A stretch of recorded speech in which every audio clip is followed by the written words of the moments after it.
La historiografía dominante, la británica y britanizante, utiliza los argumentos que la Ilustración identifica como buenos, a saber, aquellos que le benefician, sean o no ciertos.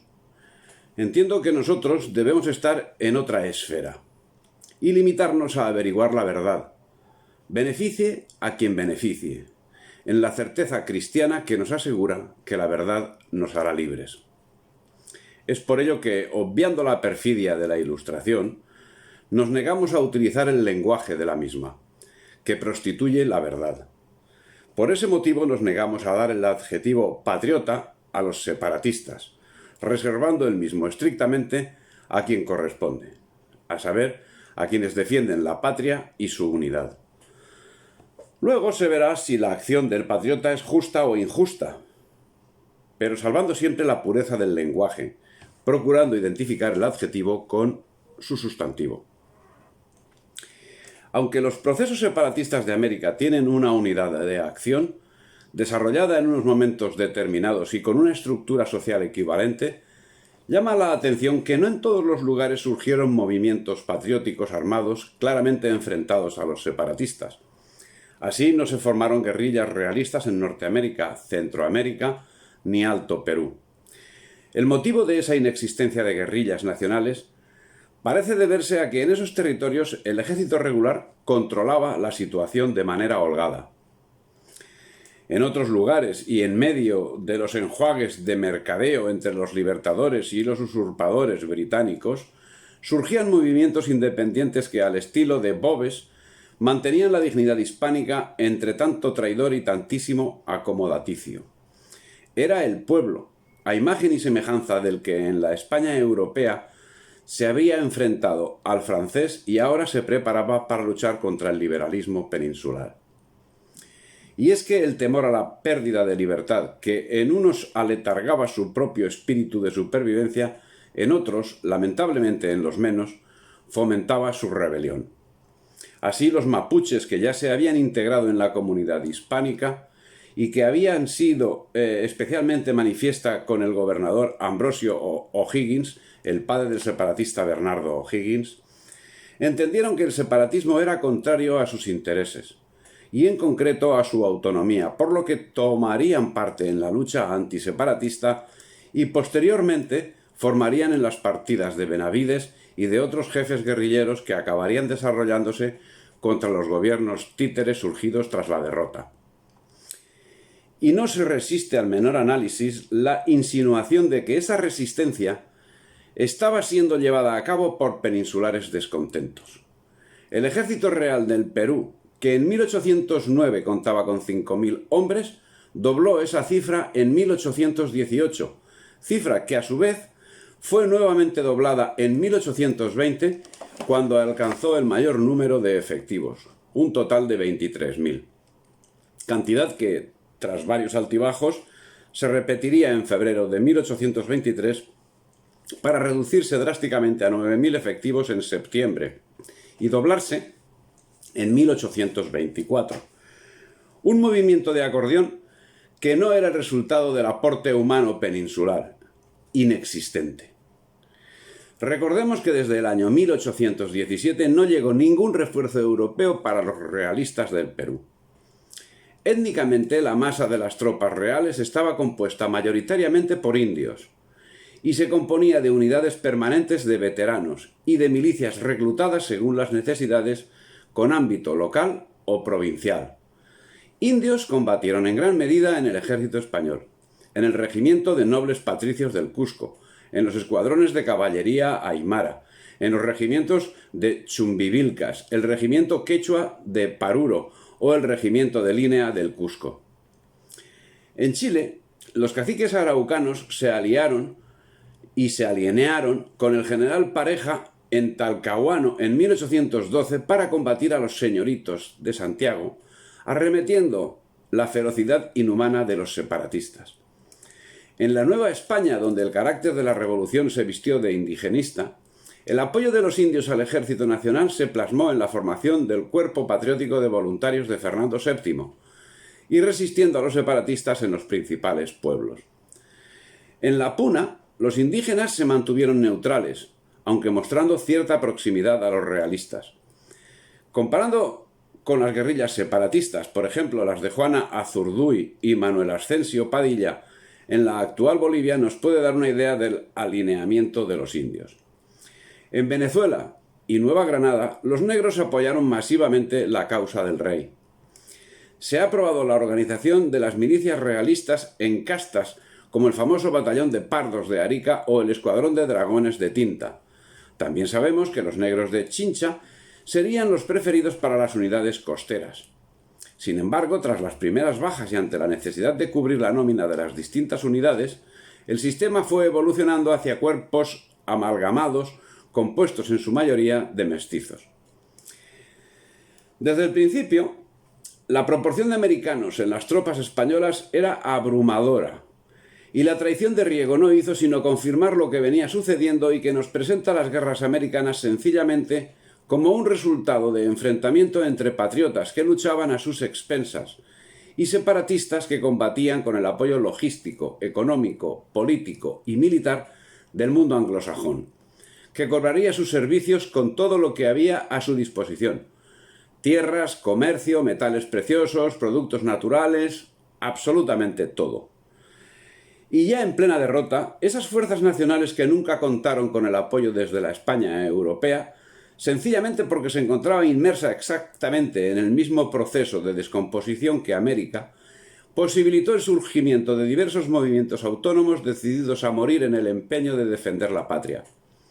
Así, en Chile, los caudillos Vicente Benavides, Juan Manuel Picó, el coronel Senosiaín y los hermanos Pincheira, con el apoyo de grupos mapuches y pehuenches, prosiguieron la lucha por la patria, como en la Nueva Granada la prosiguió Agustín Agualongo o en el Perú Antonio Huachaca. Vamos a intentar brindar un pequeño homenaje a los patriotas más significativos que virilmente se negaron a admitir el sinsentido de la separación de la patria. Se trata solo de una cita, o más, una incitación a la investigación histórica de sus gestas, hasta hoy condenadas al calificativo de bandidaje por parte de los lacayos que vendieron la independencia patria por unos tratados comerciales que les beneficiaron a ellos en exclusiva. Hablamos, en primer lugar, de Agustín Agualongo. Agustín Agualongo fue un líder de los realistas del Alto Ecuador, nacido en la ciudad de San Juan de Pasto el 25 de agosto de 1780, líder criollo y militar realista durante la Guerra de Independencia de la Nueva Granada, hoy Colombia, resistente infatigable, el indio feo y de corta estatura, según el biógrafo, el historiador pastuso Sergio Elías Ortiz, que puso en jaque a lo más granado de los ejércitos separatistas. En 1822, bajo el mando de Benito Boves, sobrino del llanero José Tomás Boves, Agualongo le declaró la guerra a la República de Colombia, en defensa del rey Fernando VII y de la religión católica. Tras la muerte de Boves, Agualongo pasó a liderar una guerra de guerrillas que lo haría legendario. El 7 de marzo de 1811, Agualongo, de 31 años de edad, ingresó a la tercera compañía de milicias del rey. El 13 de agosto de 1812, el Ejército Nacional venció en Catambuco a las fuerzas del separatista Juan María de la Villota. La actuación de Agualongo le reportó el ascenso al grado de sargento. Sería su primer ascenso en la carrera militar, como consecuencia de su actividad frente a los intentos separatistas por recuperar Pasto. En 1822 ya era teniente coronel. Tras la batalla de Pichincha, donde no combatió, se unió a Benito Boves, Juan Muñoz y Estanislao Merchancano, reiniciando las operaciones militares en una guerra de guerrillas que contó con el apoyo de las comunidades indígenas de los contornos, venciendo a Sucre en la Cuchilla del Tambo. Pero el 25 de diciembre Sucre tomó Pasto, imprimiendo una durísima represión. Agualongo, ya coronel, retomó Pasto. El caso de Pasto es digno de especial atención. Representó el primer lugar de actuación de Agualongo, pero es que Agualongo era pastuso, y los pastusos significaron siempre la piedra de escándalo del separatismo americano. Siempre fieles a la patria, sufrieron el genocidio y el escarnio por parte de los agentes coautores de la secesión. El tremendo odio que el libertador Simón Bolívar sentía contra la ciudad de Pasto y sus moradores por el apoyo a España se desencadenó en la Navidad de 1822, cuando las tropas separatistas, al mando de Antonio José de Sucre, tomaron la ciudad y protagonizaron uno de los más horripilantes episodios de la guerra separatista. Fue una verdadera orgía de muerte y violencia desatada, en la que hombres, mujeres y niños fueron exterminados, en medio de los más incalificables abusos. Este hecho manchó, sin duda alguna, la reputación de Sucre, quien, de manera inexplicable, permitió que la soldadesca se desbordara sin ninguna clase de control.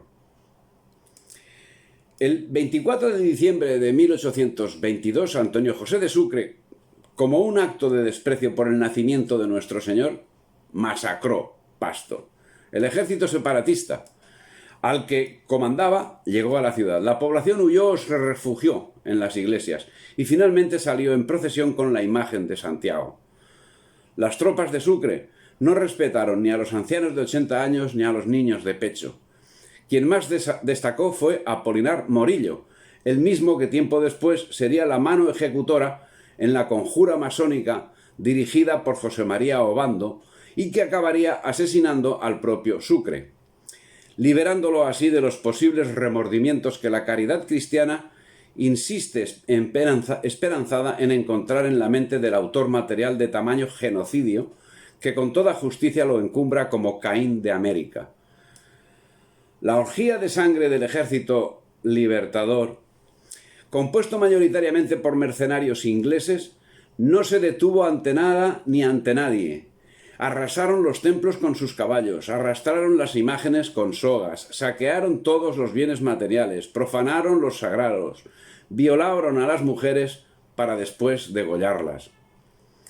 Los detalles dantescos serían anuncio del porvenir que le esperaba a la patria tras la victoria de los libertadores. Todas las mujeres que fueron sorprendidas en Pasto ese 24 de diciembre de 1822 fueron víctimas de vejámenes sexuales, abusos, robos, asesinatos, excesos de todo tipo, que el general José María Obando, oficial del Ejército Nacional, y posteriormente en 1831 designado como presidente de la República de la Nueva Granada, no vacila al encontrar un responsable directo, Antonio José de Sucre. No se sabe cómo pudo caber en un hombre tan moral, humano e ilustrado como el general Sucre la medida altamente impolítica y sobremanera cruel de entregar aquella ciudad a muchos días de saqueo, de asesinatos y de cuanta iniquidad es capaz la licencia armada. Las puertas de los domicilios se abrían con la explosión de los fusiles para matar a los propietarios, al padre, a la esposa, al hermano, y hacerse dueño del brutal soldado de las propiedades de las hijas, de las hermanas, de las esposas. Hubo madre que en su despecho salióse a la calle llevando a su hija de la mano para entregarla a un soldado blanco antes de que otro negro dispusiese de su inocencia. Los templos llenos de depósitos y de refugiados fueron también asaltados y saqueados. La decencia se resiste a referir tantos actos de inmoralidad. Cita de Medina Patiño. Casualmente, y como había sucedido en la península, tanto en las intervenciones de las tropas francesas como en la de las inglesas, los separatistas se entregaron al saqueo y al asesinato durante 3 días que debieron parecer eternos a los pastusos. Y de su acción, como también había sucedido en la península, no se salvaron los archivos públicos y los libros parroquiales. Bolívar, a lo que resulta de las opiniones vertidas sobre Pasto, habría deseado que nunca hubiese existido, o habría deseado exterminarlo, como posteriormente sería exterminado el pueblo Settlement en la Patagonia. Pasto y su gente se convirtió durante gran parte de la campaña en un tremendo dolor de cabeza para Simón Bolívar. Fueron 8 años de sangrientos enfrentamientos en los que podemos decir que Simón Bolívar demostró su estado bipolar al buscar en todo momento castigar de la manera más dura y salvaje a la ciudad y a sus moradores, que en gran mayoría siempre insistieron en permanecer fieles a la corona española y, ante todo, a sus propios fueros. Pero si los libertadores no fueron capaces de exterminar físicamente a los pastusos, no dudaron en intentar llevar esa labor en otros ámbitos. Así, el imaginario forzado por los agentes británicos como extensión de la leyenda negra contra España ha condenado al pueblo de Pasto a ser la irrisión de quienes basan sus conocimientos en la propaganda. Malditos, demonios, infames, malvados, infelices, desgraciados, fueron entre otros los epítetos insultantes con que calificaría Bolívar a los pastusos. No quería a este pueblo y a su gente y por eso pretendía llevar a cabo su completa destrucción, como se registra con las históricas ciudades de Numancia o Cartago, a las cuales él mismo hizo alusión en su oportunidad, ponderando el valor y orgullo de los pastusos. En nuestro concepto, el clímax de ese odio desaforado fue el bárbaro ataque que Bolívar ordenó contra Pasto, el cual fue ejecutado bajo las órdenes de José de Sucre, constituyéndose en un espantoso cuadro de violencia y salvajismo desatados contra una población indefensa. En la historia tremenda de la independencia de América no hay hechos de mayor crueldad que los que se ejecutaron contra los vencidos pastusos. Destierros en masa al Perú, a Guayaquil, a Cuenca, contribuciones forzosas, reclusión de mujeres, requisa de caballos, ejecuciones secretas, lanzando a los abismos del Guaitara amarrados por parejas a las víctimas, despojos de bienes, redadas de hombres para formar batallones. Y esas bárbaras represiones tuvieron que soportarlas todos, los hombres del pueblo y los nobles, los clérigos y los labriegos, los indios, los mestizos y los blancos. Los tiempos heroicos de Pasto están floridos de episodios de singular grandeza de ánimo. Cualquiera de ellos es sugestionante y revelador del carácter del pueblo pastuso, dice la historia. Y con ella Miguel Medina Patiño. Y la acción y resistencia del pueblo pastuso seguirá siendo un ejemplo para el pueblo hispánico. Solo un genocida sin alma, o sencillamente un demente, pudo ordenar semejante actuación contra un pueblo. Simón Bolívar y Antonio José de Sucre dejaron en Pasto muestras suficientes de su odio y su desprecio por la humanidad. El genocidio de Pasto, por otra parte, no fue sino una etapa más de la guerra a muerte que había decretado Bolívar en 1813. Pero en la mente de Bolívar debió ser algo más. Su odio hacia los pastusos parece alcanzar un grado de enfermedad a juzgar por lo descrito por Luis Perú de la Croix, masón y edecán de Bolívar, que escribió en sus memorias algunas sentencias del Libertador, como la que sigue. Los pastusos deben ser aniquilados y sus mujeres e hijos transportados a otra parte, dando aquel país a una colonia militar. De otro modo, Colombia se acordará de los pastusos cuando haya el menor alboroto o embarazo, aun cuando sea de aquí a 100 años, porque jamás se olvidarán de nuestros estragos. Bien, ya va siendo que después de 200 años lo recordemos. Pero esa posible desviación mental encontraría apoyo en quienes se encontraban interesados, no por enfermedad, sino por codicia, en el exterminio de Pasto. Y es que Pasto representaba un excelente polo de desarrollo industrial y comercial al margen de los intereses británicos, algo que era necesario allanar. Si penoso es el genocidio por sí mismo, adquiere tintes incalificables cuando observamos que no es producto de enfermedad mental sino de codicia. ¿Qué actuación cabe al respecto? Es el caso que, tras los estragos llevados a cabo sobre Pasto, la mayoría de los jefes patriotas cayeron en la pesadumbre. No es el caso de Agualongo, quien creía haber encontrado el momento de la revancha y se lanzó sobre Quito con un ejército de unos 800 voluntarios. En el curso de esta campaña tomó Ibarra el 12 de julio de 1823, pero el 17, 5 días después, tuvo un nuevo encuentro que resultó fatal. El enfrentamiento de Ibarra se convirtió en otra catástrofe a sumar en el triste balance de los pastusos y de la hispanidad. En un acto de suerte o de astucia, El ejército separatista, comandado por el agente británico Simón Bolívar, infligió una terrible derrota a los pastusos, de los que la práctica totalidad pagó con su vida la ilusión de la venganza. Pero el odio de Bolívar no desapareció con esta nueva masacre. Muy al contrario, quedó reflejado en la orden que tras la victoria de ese aciago día dio al general Salom. Entre otras, marcaba las siguientes medidas. Destruirá usted todos los bandidos que se han levantado contra la República. Mandará usted partidas en todas direcciones a destruir esos facciosos. Las familias de estos facciosos vendrán todas a Quito para destinarlas a Guayaquil. Los hombres que no se presenten para ser expulsados del territorio serán fusilados. Los que se presenten serán expulsados del país y mandados a Guayaquil. No quedarán en Pasto más que las familias mártires por la libertad. Se ofrecerá el territorio de Pasto a los habitantes patriotas, separatistas naturalmente, que lo quieran habitar. Odio que quedaría remarcado en su carta de 21 de julio de 1823 al general Santander, en la que Simón Bolívar decía: Pasto es la puerta del sur, y si no la tenemos expedita, estamos siempre cortados. Por consiguiente, es de necesidad que no haya un solo enemigo nuestro en esa garganta. Los pastusos tienen un alma de acero que no se pliega por nada. Desde la conquista acá, ningún pueblo se ha mostrado más tenaz que ese. Acuérdese usted lo que le dije sobre la capitulación de Pasto, porque desde entonces conocí la importancia de ganar esos malvados. Ya está visto que no se pueden ganar y por lo mismo es preciso destruirlos hasta en sus elementos. Era una guerra de reveses. Finalmente, José Mires tomaría Pasto, quedando Agualongo encerrado en el convento de las monjas conceptas, de donde acabó huyendo para sufrir nueva derrota en Buenaventura, esta vez definitiva, a manos de Tomás Cipriano Mosquera.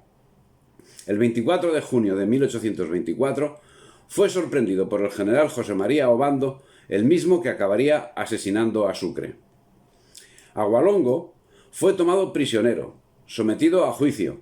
Curioso el dato para quienes actuaban como habían hecho en Pasto, y fue condenado a muerte, que fue ejecutada el 13 de julio de 1824. El héroe contaba 44 años de edad y justo en esos momentos llegaba la orden de ascenso a general de brigada. Ante el pelotón de fusilamiento exclamó que si tuviese 20 vidas estaba dispuesto a inmolarlas por su religión y por su rey de España. Suplicó que no le vendaran porque quería morir cara al sol, mirando la muerte de frente, sin pestañear, siempre recio, como su suelo y su estirpe.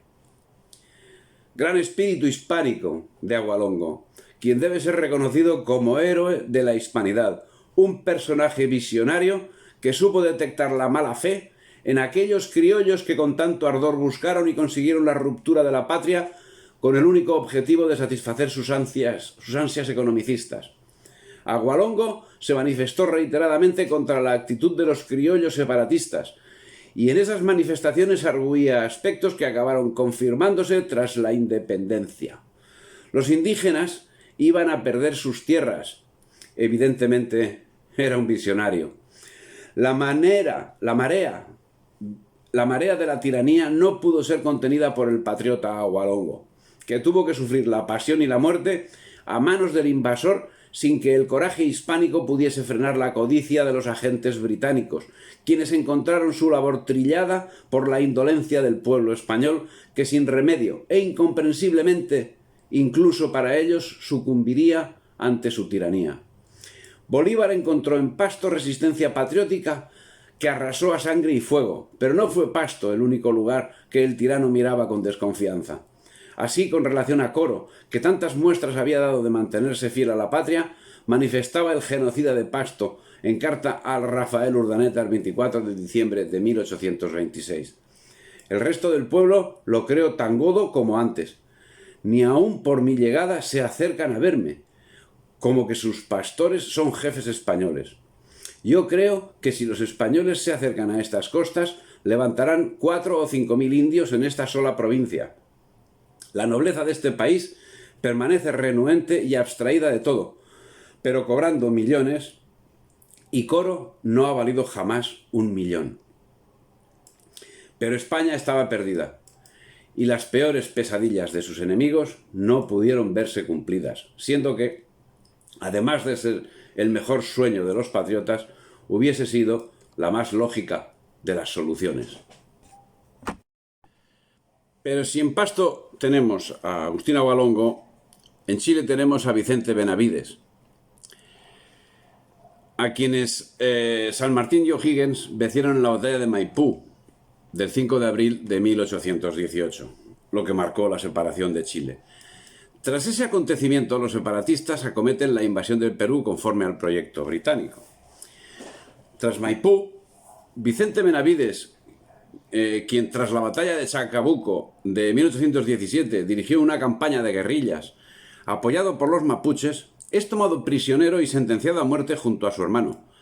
Pero ambos pudieron eludir la sentencia hasta que 3 meses después fueron fusilados en Santiago, aunque Vicente salió milagrosamente vivo y se incorporó al ejército separatista, del que acabaría desertando para organizar la guerrilla patriótica, ya iniciado el año 1819, con el grado de teniente coronel concedido por el virrey Joaquín de Pezuela, con unos 1.700 hombres, a los que se sumaron miles de lanzas dirigidas por los caciques Mariluán, Maguín, Buenteches y Arribanos, Chuica, comandando Pehuenches, y Catrileo, de Huilío. Se había dado comienzo a la guerra a muerte, que duraría hasta el año 1832 con la desarticulación del ejército de los hermanos Pincheira. Si las actividades tendentes a la fragmentación de España llevaban un paso firme y acelerado a ambos lados del Atlántico, espíritus patriotas independientes se negaban a morir sin batallar. Vicente Benavides y con él otros patriotas venderían cara a su piel entre el Maule y la Araucanía. Desplazaron sus actividades al sur del Biobío y organizaron una guerrilla con el apoyo de las comunidades indias, las cuales iniciaron una frenética acción militar que abarcaba desde el Pacífico hasta el Atlántico. Ante esta situación desesperada, con las fuerzas fragmentadas, cuando no enfrentadas en una estéril guerra civil entre conservadores y liberales, Benavides quedó desconectado del gobierno virreinal cuando ya había sido nombrado comandante general de las fronteras en los dominios del sur por el virrey Pezuela.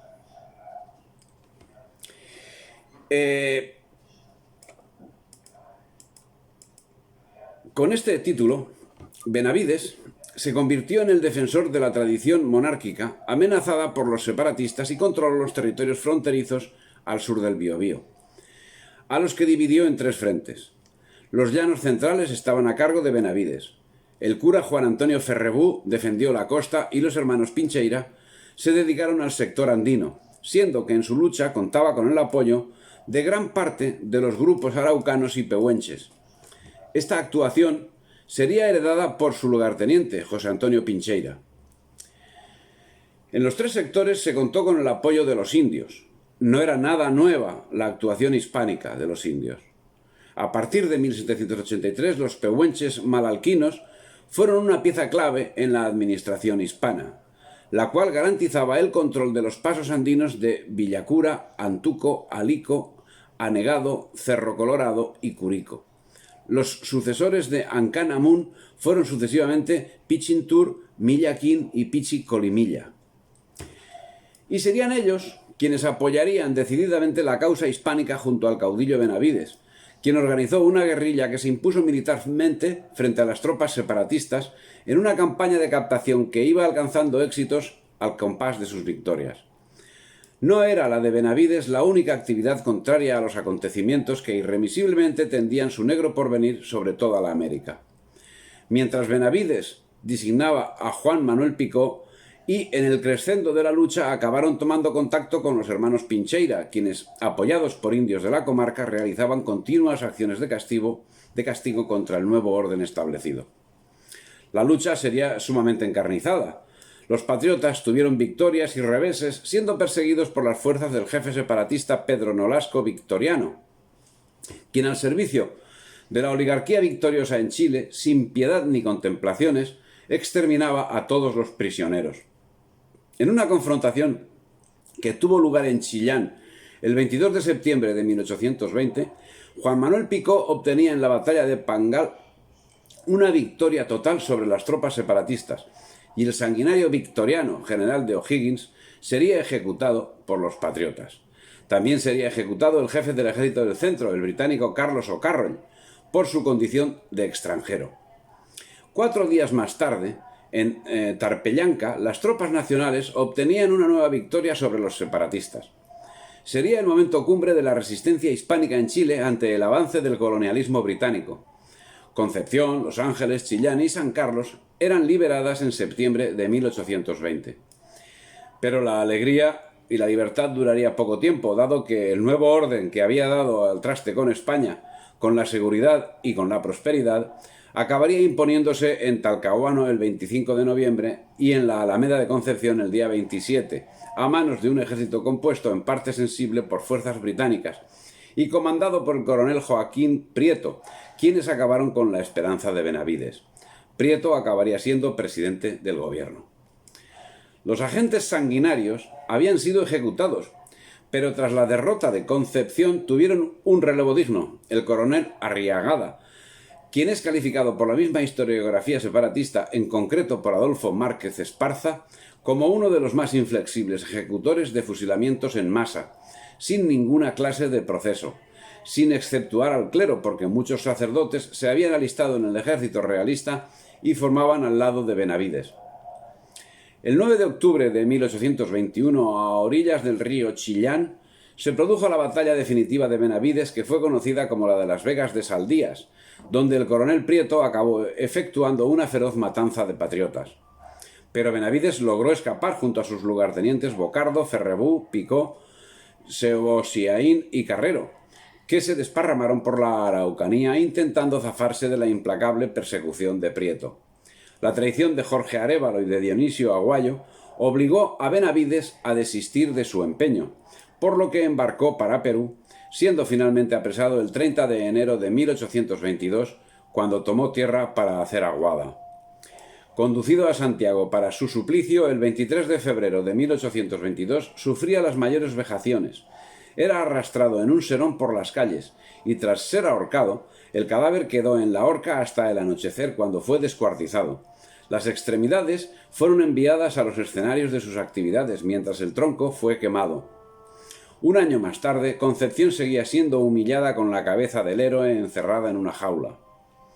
Benavides tuvo el honor de ser calificado por Lord Cochrane, principal representante de los intereses británicos del momento y almirante de las fuerzas libertadoras, como infame monstruo.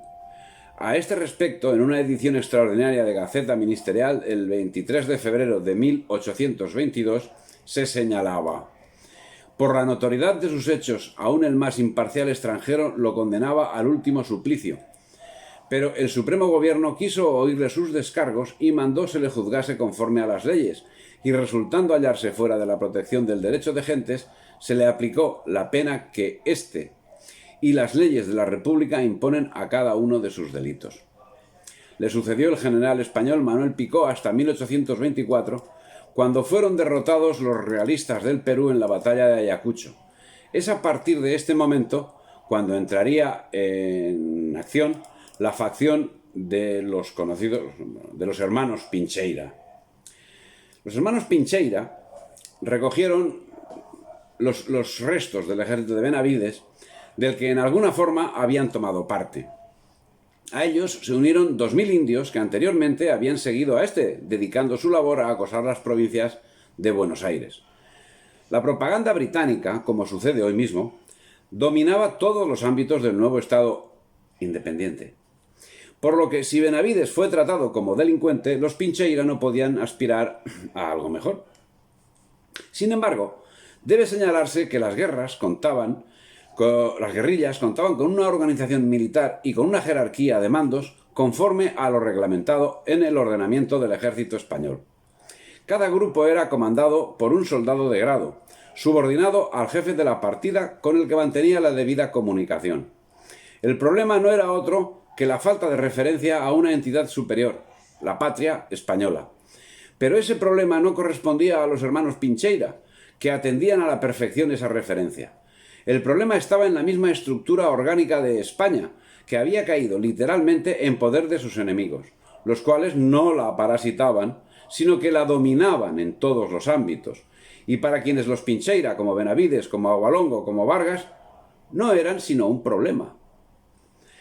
El 12 de febrero de 1818, O'Higgins había declarado la independencia de Chile, que se vio reforzada el 5 de abril con la derrota de Osorio en Maipú a manos de San Martín. Antes de esta derrota, la historiografía al servicio de intereses espurios nos relata con un lenguaje propio de quienes tienen a gala el uso de la mentira como argumento digno de tener en cuenta.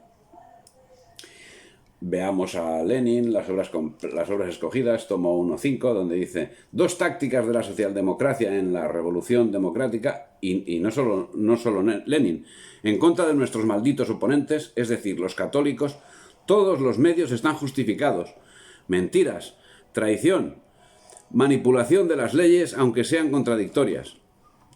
Eso lo dice John Knox. Bueno, el caso es que los hermanos Antonio Santos, Pablo y José Antonio Pincheira se alzaron contra las tropas separatistas en 1817 y durante 15 años mantuvieron una guerrilla en nombre del rey. Asaltaron, saquearon y robaron mujeres a cambio de recompensa, dicen los historiadores separatistas. Sus correrías llegaron hasta Buenos Aires y fueron un problema sin solución para el gobierno. Ciertamente, los hermanos Pincheira, primero en colaboración directa con Benavides y tras la ejecución de este como organización independiente, mantuvieron en jaque los gobiernos neobritánicos de Chile y de las Provincias Unidas, en defensa no solo de los derechos de España, sino en defensa de los derechos de los oprimidos, salvaguardando los derechos de los pueblos indios que, como los Selman, posteriormente caerían asesinados en una campaña dirigida desde Londres y por la que se pagaba 1 libra por cada oreja de Selman. La historiografía dependiente de los gobiernos neobritánicos se obstina en presentar la lucha patriótica de los hermanos Pincheira como antes la de Benavides, o en otros lugares las de Agualongo o Vargas, como la actuación de un grupo de bandoleros. Bien otra parece la realidad. Un reconocimiento que en alguna ocasión pudieron acometer alguna acción deleznable. O sea, aún reconociendo que en alguna ocasión pudieron acometer alguna acción deleznable.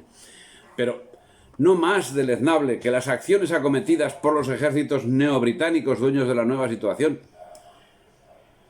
Debemos tener en cuenta que si en un principio la integraron principalmente campesinos, pronto se unieron otros miembros. La persecución de sospechosos realistas por parte de los separatistas y los infaltables abusos de poder llevaron a muchos a unirse a los rebeldes. Parte de la tropa independentista, exasperada de la necesidad y falta de sueldo, según informes de la época, fue a dar también a sus filas. Los Pincheira fueron un problema sin solución para el gobierno. Además de los enfrentamientos armados, el ejército recurrió a múltiples tácticas para destruirlos, desde infiltrar espías, para crear intrigas entre los hermanos, hasta introducir botellas de alcohol con el virus de la viruela en sus filas. Esto lo está diciendo un historiador separatista. Y esto del virus de la viruela me recuerda, en definitiva, es una táctica británica que ya usaron en Norteamérica, repartiendo mantas infectadas de viruela para matar a los indios. A los mismos que los habían acogido, Pero nada lograba resultados. Hacia 1832, Antonio Pincheira había muerto en una batalla y Santos en un accidente en la cordillera, y los Pincheira se mantenían como el último bastión realista de Sudamérica. El gobierno propuso conversar de paz y José Antonio accedió. Craso error. Manuel Bulnes aprovechó la confianza establecida y en una emboscada arrasó con la resistencia patriota. Pablo fue fusilado y José Antonio escapó, pero al final se entregó. Y es que nuevamente la mentira, el engaño y la traición fueron las armas victoriosas. Pero el caso de los hermanos Pincheira, que durante mucho tiempo ha estado condenado al ostracismo, surge hoy como un elemento digno de estudio. Así, la historiografía chilena y argentina está sufriendo un cambio al respecto conforme historiadores independientes van supliendo la acción de los historiadores neobritánicos o neomarxistas. Así, Manuel Pérez Godoy señala que al hacer un balance bibliográfico sobre lo que fue el fenómeno de los hermanos Pincheira a través de la historiografía chilena, podemos ver que existen dos formas de representación sobre este grupo. Por un lado, son tratados como una banda de carácter delictivo que utiliza el contexto de caos político y económico producido por el periodo postindependencia en Chile para llevar a cabo correrías y saqueos sin tener mayores aspiraciones con su accionar más que el pillaje. Esta postura es expresada por la historiografía liberal del siglo XIX, siendo tomada también por conservadores y el marxismo clásico. Por otro lado, encontramos que posterior a esto se da un giro en torno a la forma de representación de estos hermanos y su accionar, pasando de ser salteadores a bandidos sociales. Esta postura, utilizada a partir de los últimos años del siglo XX hasta el día de hoy, propone que los hermanos Pincheira fueron un grupo limitado ideológicamente por la defensa del realismo y que en base a esto sus acciones no trascendieron más allá como para desembocar en quiebres institucionales profundos como una rebelión generalizada o una revolución. Ese principio es el que parece ser merecedor de mayor atención a la hora de tratar el fenómeno Pincheira. Será necesario hacer un trabajo de introspección en la biografía de los hermanos Pincheira y de las relaciones de estos, no solo con Benavides, sino muy especialmente con las tribus de indios con las que tuvieron tratados y que posteriormente a la desaparición de los Pincheira padecieron graves persecuciones. Una investigación que excede los objetivos del presente trabajo. Es el caso que tras la batalla de Maipú, ocurrida el 12 de febrero de 1818, Antonio Pincheira, que ostentaba el rango de cabo, volvió a su hogar en Chillán, al parecer con la intención de retirarse de la lucha. Pero los separatistas lo persiguieron, haciendo que huyese a la montaña, donde acabarían uniéndose sus tres hermanos y un conglomerado de gentes de la más variopinta extracción. En ese mismo periodo, Benavides había sufrido cárcel, fusilamiento, alistamiento en las tropas separatistas, fuga y creación del Ejército Nacional que hemos señalado más arriba. Sería el devenir de estos acontecimientos los que unirían en la acción a Benavides y a los hermanos Pincheira. El inicio de la lucha, así, se presenta como una respuesta de supervivencia física que, lógicamente y a la vista de los acontecimientos, debió dirigir a la formación de una resistencia a favor de los principios humanos y patrióticos conculcados por los nuevos señores de lo que antes habían sido las Españas. Una lucha que marcaba los estertores de la muerte de la patria, pero que podía haber marcado el resurgir de la misma. Situación ambivalente que ocasionó la persecución de estos ejércitos patriotas por parte de los gobiernos coloniales en el curso de la que sería conocida como la Guerra a Muerte. En el curso de la misma no se permitían benevolencias, y todo estaba permitido conforme imponía el estilo británico, desde la traición hasta los intentos de transmitir enfermedades. Y como no podía ser menos, la creación de una novela degradante nos presenta a los Pincheira como seres sin entrañas especializados en robar haciendas, violar mujeres y degollar a niños y ancianos. No vamos a defender que se trate de ángeles caídos del cielo. No vamos a defender que todos sus actos fuesen inmaculados.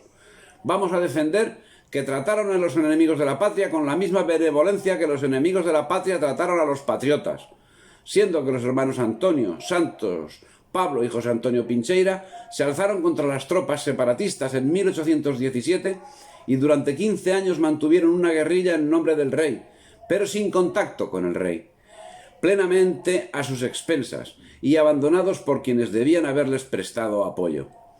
Sus hermanas Rosario y Teresa darían apoyo en la retaguardia, mientras la represalia de las autoridades contra la población que les prestaba apoyo adquiría un carácter feroz y sanguinario.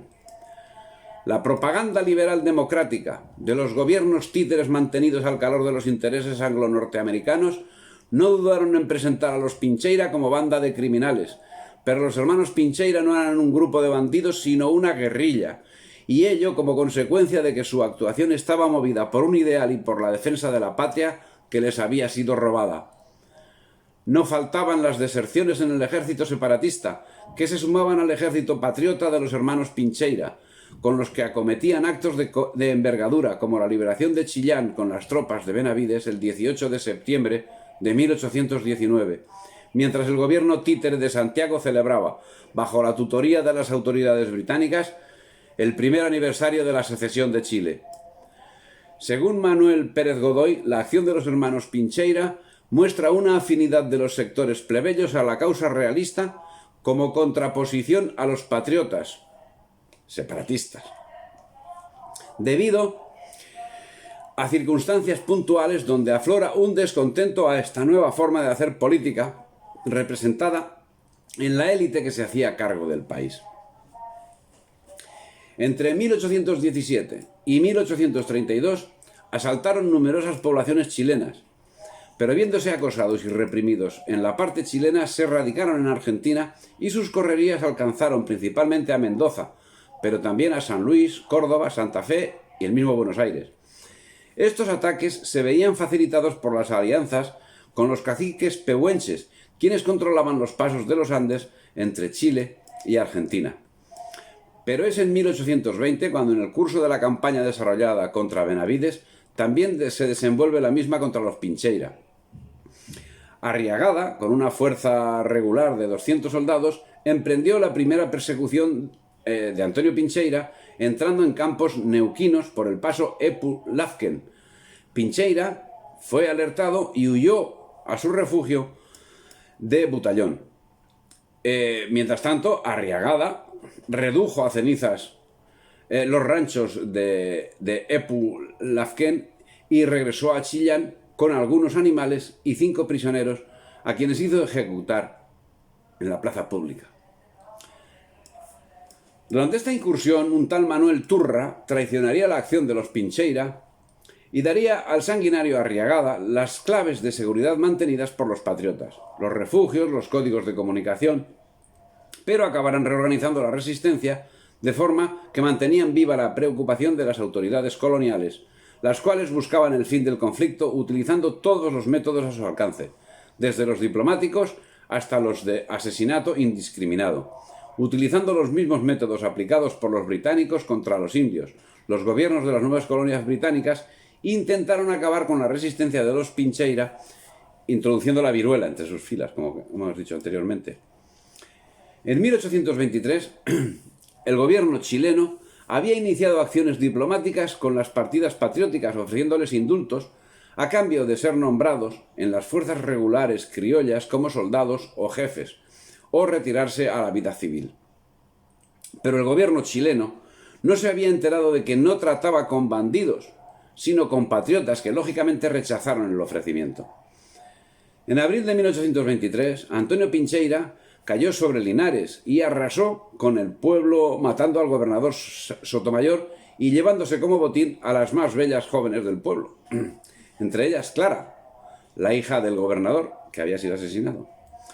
Victoriosos y confiados, emprendieron la retirada hacia los campos de Neuquén, pero fueron sorprendidos por el capitán Astete al frente de 350 hombres, desde donde con un certero disparo mataron a Antonio Pincheira. A la muerte de Antonio le sucedió en el mando su hermano Santos, quien fallecería al poco, sucediendo en el mando Pablo, a quien la leyenda le hace forjador de un tesoro que todavía permanece oculto. Pablo murió en 1828, siendo finalmente José Antonio el último de los hermanos, también el último comandante, el que acabaría rindiéndose el 11 de marzo de 1832 ante el general Manuel Bulnes.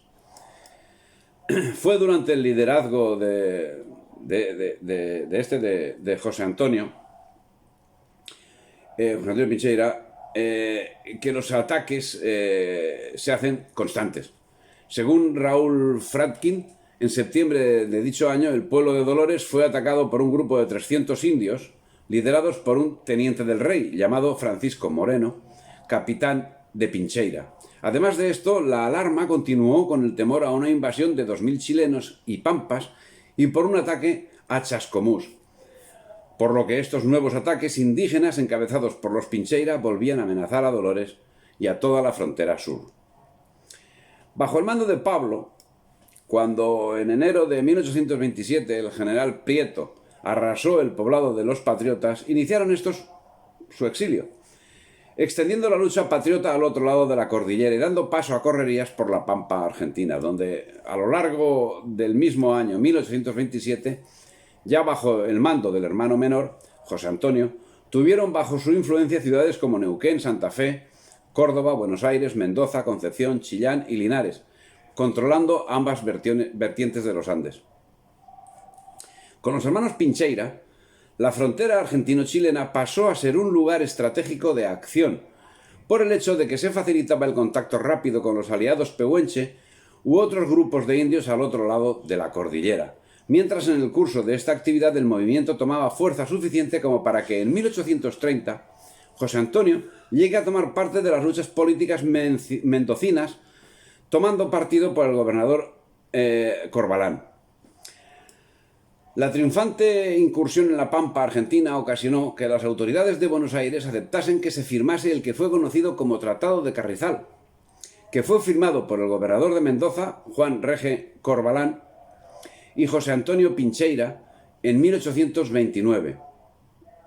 Este documento se realiza posterior a los constantes ataques hechos por la montonera del menor de los hermanos Pincheira a esta provincia, donde el gobernador de la época no le queda otra opción que capitular. Por el mismo acuerdo, se acuerdan tratados de comercio que en nada se parecen a los acordados por las Provincias Unidas con la Gran Bretaña. También se da paso a otros acuerdos, como el reconocimiento del empleo de coronel y jefe de la Fuerza de la Frontera del Sur para José Antonio Pincheira. Este acuerdo sembraría la discordia dentro del propio movimiento de los Pincheira, ya que había sectores, como el representado por su hermano, el comandante Pablo Pincheira, y el capitán Julián Hermosilla, que preferían seguir en su lucha sin ataduras diplomáticas. Mientras tanto, para las autoridades coloniales era de temer particularmente la alianza efectiva entre Pincheira y los indios boroanos, pero más lo era aún la de estos con el Huiliche Llanquetruz, y por último la del conjunto con los unitarios, y esto debido a que esta última eventualidad podría llegar a ser definitivamente insuperable para las armas de las provincias separatistas. Juan Manuel de Rosas trabajaba para desarticular las alianzas de Pincheira con caciques boroanos y ranqueles y colaboraba con Chile para tenderle una celada. Finalmente, el 14 de enero de 1832, los ardides tendrían éxito cuando en las lagunas Epulafquen, en la actual provincia argentina de Neuquén, y mediando la traición, lograron vencer al patriota rebelde. El 14 de enero de 1832, el general Manuel Bulnes, bien instruido por los asesores británicos y tras haber pactado paces con los Pincheira, las traicionó, llevando a cabo una feroz masacre sin enfrentamiento, donde los rebeldes fueron directamente asesinados. José Antonio Pincheira logró escapar, entregándose mediante pacto el 11 de marzo de ese mismo año. La realidad había acabado dando la razón a Pablo Pincheira. El Tratado de Carrizal había acabado siendo el principio del fin de la resistencia. Antonio había muerto en una batalla y Santos en un accidente. El gobierno propuso conversaciones de paz y José Antonio accedió. Fatal error. Manuel Bulnes aprovechó la confianza establecida para hacer la traición que acabamos de relatar. Los caciques Neculmán, Udalmán, Coleto y Trenquemán, junto a sus seguidores, fueron asesinados también sin piedad. Mientras Bulnes, al saber que José Antonio se escapó, mandó rápidamente en su persecución una partida de 80 hombres al mando del capitán Zañartu, con la orden de matar a cuanto indio o cristiano sospechoso encontrase en su camino. Esta acción depredadora de Bulnes sería posible gracias a la traición de Francisco Rojas, Martín de Carmen Gatica y José Antonio Zúñiga, 3 comandantes de los Pincheira que traicionaron la causa. Pablo fue fusilado y José Antonio escapó, pero al fin se entregó para acabar muriendo de viejo y sirviente. Comunistas y liberales presentan a los hermanos Pincheira como simples delincuentes, pero desde la bondad natural de Santos hasta la audacia de Antonio, así como las alianzas llevadas a cabo con los indios y la jerarquía y el orden que reinaba en sus dominios, nos señalan justamente una dirección contraria.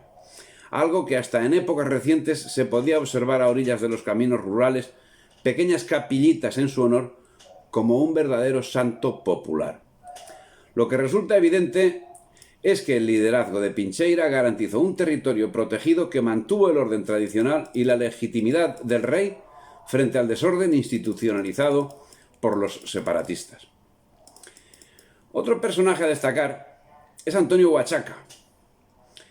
Era Antonio Huachaca, un indio peruano que acabó siendo caudillo de los rebeldes patriotas de San Juan de Iquicha, donde llegó a montar un estado y continuó hasta 1839 la guerra que se había dado por terminada en Ayacucho en 1824. Dicen los cronistas que siempre se distinguió por su serenidad, por su arrojo, por su audacia y su iniciativa en el combate, estando naturalmente dotado para organizar las guerrillas y dirigir los comandos. Huachaca era indio. Gran parte de sus huestes eran indias. Pero no podemos entender el movimiento como indigenista, sino como patriótico, no solo por las manifestaciones en tal sentido, que sería suficiente, sino y también porque entre sus cuadros figuraban personas que no eran indias. Entre los no indios que participaron militarmente en la guerra de Huanta, Nicolás Soregui aparece sin objeción posible como el personaje principal. Después de Antonio Huachaca, él se manifiesta como el segundo personaje de la guerra, quizás el doble o el simétrico de Huachaca para los no indios. La dirección militar e ideológica de la guerra fue efectuada por algunos jefes indios, 3 antiguos militares del ejército real de un grado poco alto y por un cura que ni siquiera era titular en su función. El Estado Mayor político y militar del ejército de los iquichanos se componía, pues, de indios y de algunos representantes de los que se podría agrupar en la categoría de los pequeños blancos, todos ellos españoles, criollos o mestizos. Por otra parte, hablamos de Iquicha y de los iquichanos, pero es de señalar que Iquicha no responde a la identificación de un pueblo, dice Cecilia Méndez Gastelumendi. Fue solo en el transcurso de la rebelión de 1826-1828 y como resultado de la difusión de las primeras proclamas monarquistas, escritas principalmente por españoles capitulados, que los habitantes de las comunidades de las punas y valles de Huanta empezaron a ser llamados iquichanos, indiscriminadamente. Los iquichanos no eran los habitantes de ningún pueblo hasta 1825, y sin embargo todos los campesinos que en adelante abrazaron la causa restauracionista se convirtieron en iquichanos. Tras la derrota de Ayacucho, los indios, arrieros, hacendados, curas y campesinos de la provincia de Huanta se sublevaron en diversas ocasiones en 1825 y 1826, siendo hostilizados de nuevo por el gobierno. Es en 1826 cuando Antonio Huachaca tomó la ciudad de Huanta, donde se instaló su cuartel general, con el proyecto de atacar a Ayacucho y cortar las comunicaciones con Lima. Esta sublevación se irradió hacia los pueblos de Chalhuamayo, Huayllay, Secce, Marcaracay,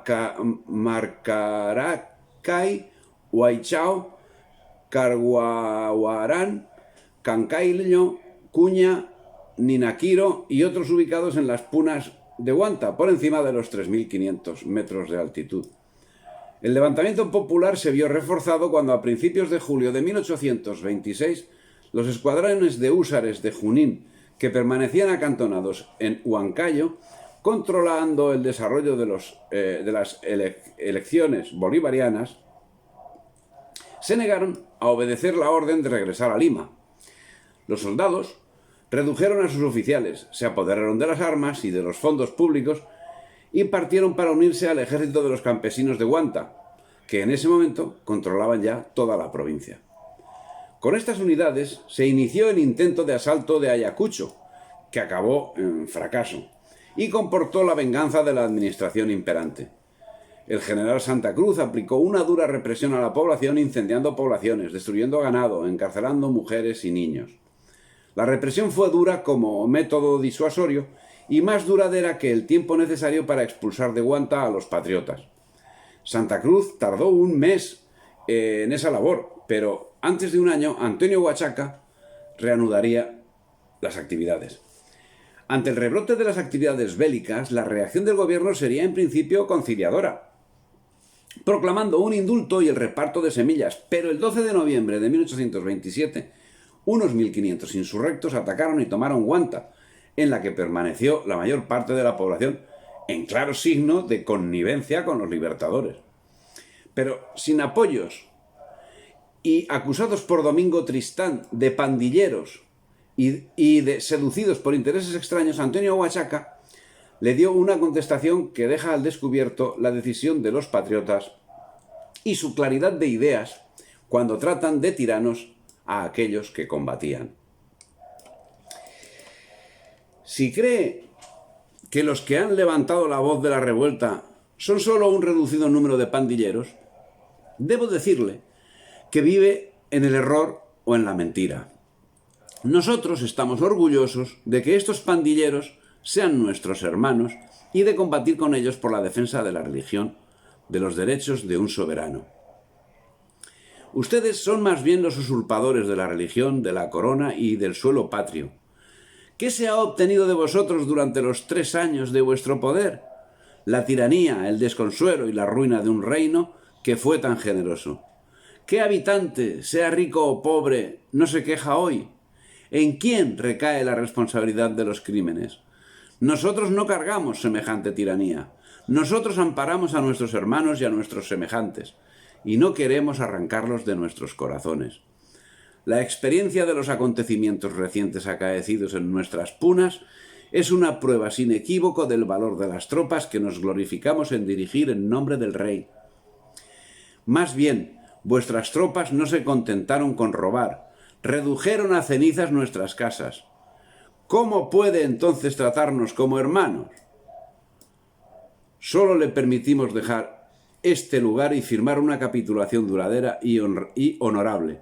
Si no acepta, lanzaremos nuestras tropas sobre la ciudad y la pondremos a sangre y fuego. Firma Antonio Huachaca. Salud y honor. Su intento de asalto a Ayacucho resultó un fracaso. La represión duró 7 meses, tras la cual fue concedida la gracia por el gobierno.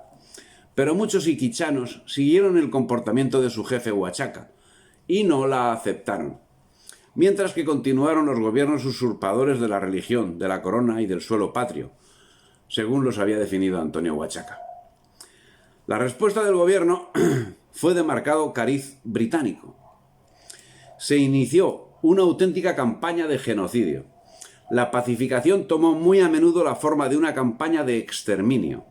Fue organizada por el prefecto del departamento, el general Domingo Tristán Moscoso, hermano del que había sido último virrey, Pío Tristán, quien convirtió su tarea en un acto de genocidio propio de sus mentores.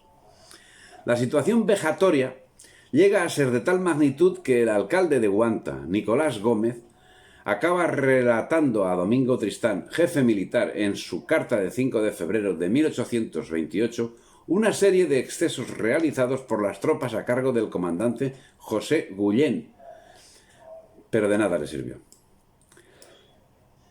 Dice: finalmente el comandante Quintanilla acusó a todo el pueblo de complicidad con los iquichanos, ya que los civiles de este pueblo desertaron de los puestos de avanzada en los días que precedieron al ataque. Estos desertores, cuyo número es de 117, partieron en pequeños grupos y se llevaron cada uno una lanza del Estado. Además, ese mismo día, 2 de febrero, cuando el pueblo de Tambo iba a ser atacado por los rebeldes de Iquicha, los ciudadanos de San Miguel, que está solo a 3 leguas de Tambo, no solo parecían indiferentes, sino que pasaban el tiempo en fiestas y diversiones. La represión del gobierno se cebó muy especialmente en la familia del caudillo patriota el 25 de marzo de 1828, cuando tuvo lugar la batalla de Uchuracay, donde Quintanilla venció a los partidarios de Huachaca, tomó prisioneros a su esposa y sus hijos y dio muerte a su hermano, acto que Huachaca no perdonará nunca a Quintanilla. De esta afrenta se resarciría en 1839 el general de hombres libres Antonio Huachaca cuando capturó y ejecutó a Quintanilla. Antonio Huachaca pudo llevar a cabo esa acción porque, a pesar de que el 4 de mayo de 1828 el coronel Vidal daba por finalizada la intentona, la verdad es que no había podido librarse del rebelde. A su persecución se dedicó Domingo Tristán. Otro personaje digno de mención es José Dionisio Cisneros, indígena que tras la derrota del ejército patriota continuó la lucha guerrillera al mando de un ejército compuesto por 1000 voluntarios contra el nuevo orden establecido. En 1830 se disuelve la Gran Colombia y la disolución de las guerrillas realistas al mando del mulato José Dionisio Cisneros se produce con un armisticio del general Páez, que había desarrollado todo tipo de tretas para dominar al patriota. El mismo Páez señala: viendo yo que la fuerza era impotente para destruir al bandido y que la persecución le excitaba a nueva audacia y mayor energía, me propuse valerme del halago para atraerle a la vida civilizada. Si logro que el indio se ponga zapatos, decía yo a mis amigos, la cuestión está decidida a favor nuestro. Una de las guerrillas que le perseguían le cogió un hijo de pocos años, al cual hice yo bautizar sirviéndole de padrino y encargándome de darle educación. Favorable me pareció tal coyuntura para entrar en relaciones con el padre, y di principio a una curiosa correspondencia que conservo íntegra.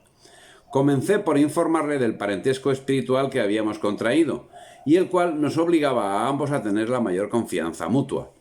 Su respuesta fue más amable de lo que me debí esperar, de la rusticidad de su carácter, y ya cobré ánimo para proponerle que abandonase la vida errante por los bosques para buscar el reposo y tranquilidad de la vida civilizada protegida de las leyes. Bien, la guerrilla a que hace referencia Páez estaba formada por británicos al mando del coronel Stopford, quien con la ayuda de un guía secuestró al hijo de Cisneros y se la entregó a Páez, el cual, aun siendo masón, lo bautizó. Luego Páez escribió a Cisneros llamándolo compadre y amigo, vínculo que significativamente le permitirá eliminarlo. El coronel Edward Stopford, curiosamente inglés, llegó a la isla Margarita en 1819 al mando de fuerzas de infantería para luchar junto a Bolívar por la independencia. Fue el encargado de combatir al indio José Dionisio Cisneros. El 1 de septiembre de 1831, Páez proponía atraerse a Cisneros, sin pretender que asumiese los principios de la Constitución gran colombiana, y remarcando los gravísimos aprietos en que la actuación de éste había puesto al triunfante separatismo, proponía poco menos que un chantaje con el ofrecimiento de tierras y de dinero. Téngasele, si se quiere, como una fiera que comienza a domesticarse hasta que olvide sus caprichos y pierda sus recursos cambiándolos por otros que le proporcionen tranquilidad y el bienestar de su persona y de su familia. Y entonces será la oportunidad de hacerle entrar en deberes como en el pleno goce de sus derechos. Y Cisneros cayó en la trampa. Encuadrado en el ejército venezolano, sería fusilado en 1847. El presidente Páez relata el hecho. El año 1846 me vi obligado a entregarle a un consejo de guerra que le condenó a ser pasado por las armas con unánime aprobación de todos los ciudadanos que nunca tuvieron mucha fe en la conversión de mi compadre, para fiarse de los británicos y de sus agentes. Bueno, en este relato de héroes y de patriotas surgen dos personajes de asignación cuando menos dudosa.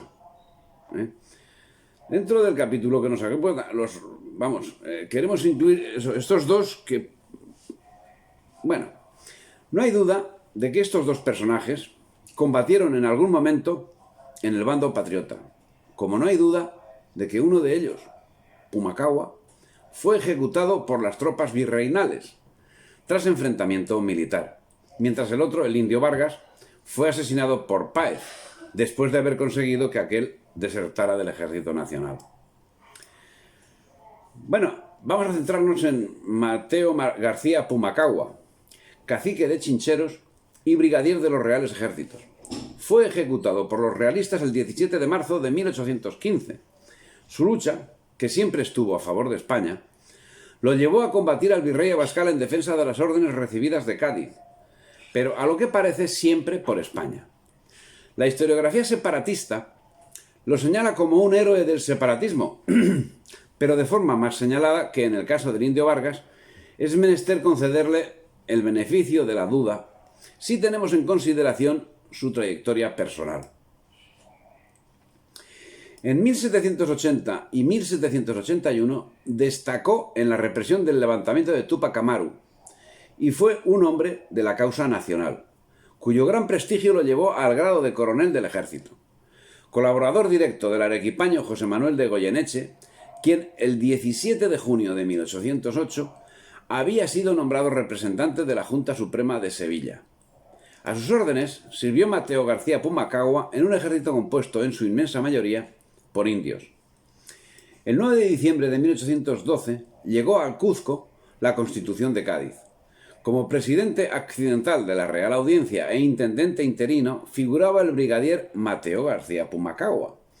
5 días después, el 14 de diciembre, el abogado Rafael Ramírez de Arellano, junto a 30 vecinos de la ciudad, conminaba a las autoridades para la inmediata jura de la Constitución.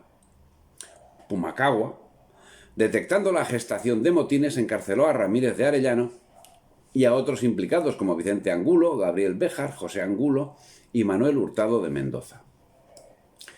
Por cierto, de los Hurtado de Mendoza habría que hacer también una introspección. El devenir de los acontecimientos hizo que finalmente se retirase de la vida pública.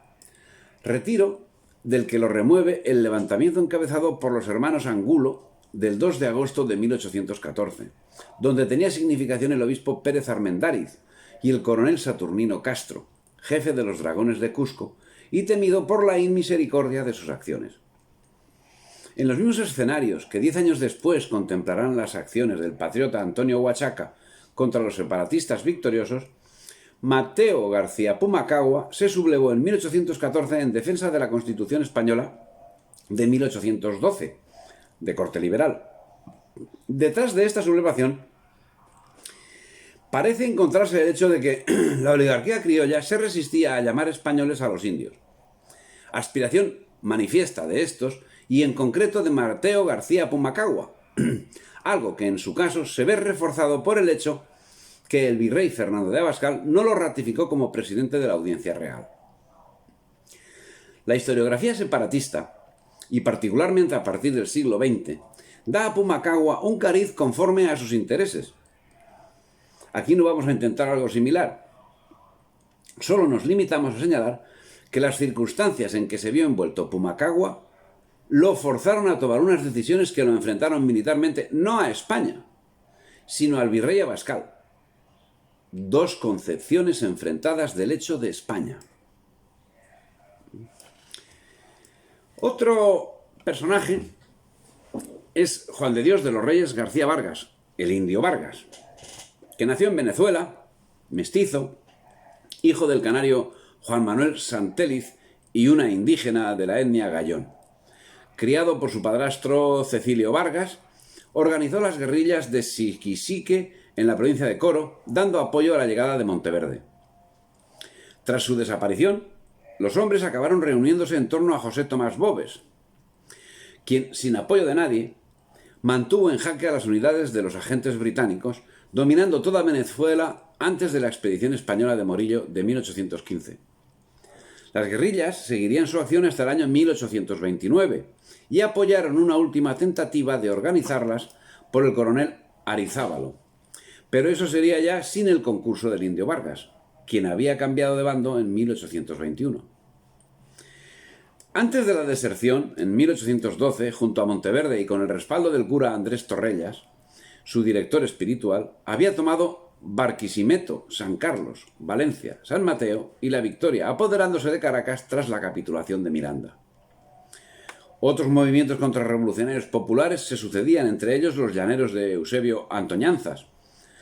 La convergencia de estas fuerzas, el terremoto de 1812 y la rebelión de esclavos propiciarían el final de la Primera República. El Indio Vargas se significó en varias acciones de envergadura. Según relata Miguel Azpurúa, estuvo en Cerritos Blancos, en las escaramuzas de Baragua, derrotando al general Rafael Urdaneta, también en la Ceibita, recibiendo la Cruz de Carlos III, otorgada por el propio rey Fernando VII. Luchó contra el general José Antonio Páez en la campaña de Apure, estuvo en Mantecal, Nutrias y Achaguas. Pero su actividad, que se veía inspirada por el cura Torrellas, su director espiritual, acabaría defendiendo principios liberales. Partidario al fin de Quiroga y de Riego, arrastró tras de sí al indio Vargas, el cual acabaría militando en el bando separatista, siendo que el 5 de mayo de 1821 fue ratificado en su rango militar por Simón Bolívar, a cuyas órdenes derrotó en Baragua a las tropas patriotas al mando del coronel Lorenzo Morillo el 1 de octubre de 1821 y el 16 de enero de 1822. Pero las circunstancias que rodearon su actividad, oscuras, como oscuras eran también las relaciones en el seno del propio Ejército Nacional, dividido entre liberales y conservadores, llevaron a que el 28 de marzo de 1823 el indio Vargas fuese asesinado a machetazos por orden de José Antonio Páez.